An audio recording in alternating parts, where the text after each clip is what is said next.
الحمد للہ رب العالمین ان اللہ و ملائکتہ یصلون علی النبی یا ایہا الذین آمنوا صلوا علیہ وسلموا تسلیما اللہم صلی علی سیدنا و مولانا محمد وعلی آل سیدنا و مولانا محمد وبارک وسلم۔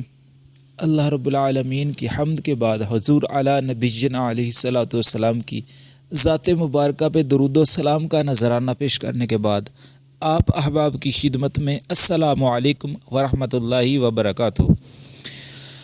حضور نبی کریم علیہ الصلوۃ والسلام نے فرمایا، جانتے ہو بدبخت اور محروم کون ہے؟ صحابہ کرام رضوان اللہ تعالی علیہم اجمعین نے عرض کیا ہے اللہ تعالیٰ کے رسول آپ فرمائیں وہ کون ہے؟ آپ صلی اللہ تعالیٰ علیہ وآلہ وسلم نے فرمایا نماز چھوڑنے والا۔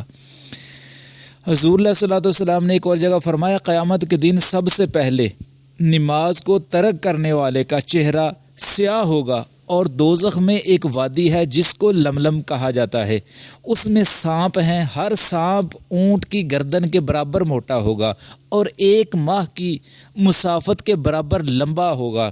وہ تارک نماز کو ڈسے گا، پھر اس کا زہر اس کے بدن میں 70 برس تک جوش مارتا رہے گا، پھر اس کا گوشت زہر کی شدت سے گل جائے گا۔ ایک اور روایت ہے کہ بنی اسرائیل کی اور ایک عورت تھی جو حضرت موسیٰ علیہ السلام کے پاس آئی اور کہا، اے اللہ کے نبی علیہ الصلوۃ والسلام، مجھ سے ایک بہت بڑا گناہ سرزد ہو گیا ہے اور توبہ بھی کی ہے، آپ پروردگار عالم کے حضور دعا فرمائیں کہ وہ میرے گناہ کو معاف فرما دے اور میری توبہ قبول کر لے۔ حضرت موسیٰ علیہ السلام نے پوچھا تو نے کون سا گناہ کیا ہے؟ وہ کہنے لگی کہ میں نے زنا کیا اور جو بچہ پیدا ہوا میں نے اسے بھی قتل کر دیا۔ یہ سن کر حضرت موسیٰ علیہ السلام بولے، اے بدبخت نکل جا، کہیں تیری نحوست کے باعث آسمان سے آگ نازل ہو کر ہمیں جلا نہ دے۔ وہ عورت ٹوٹے دل کے ساتھ وہاں سے چل پڑی۔ تب جبرائیل علیہ السلام آئے اور کہا، اے اللہ کے نبی، اے موسیٰ علیہ السلام، اللہ تعالیٰ فرماتا ہے کہ تو نے گناہ سے توبہ کرنے والی عورت کو واپس کیوں بھیج دیا؟ کیا تو نے اس سے بھی زیادہ برا شخص نہیں دیکھا؟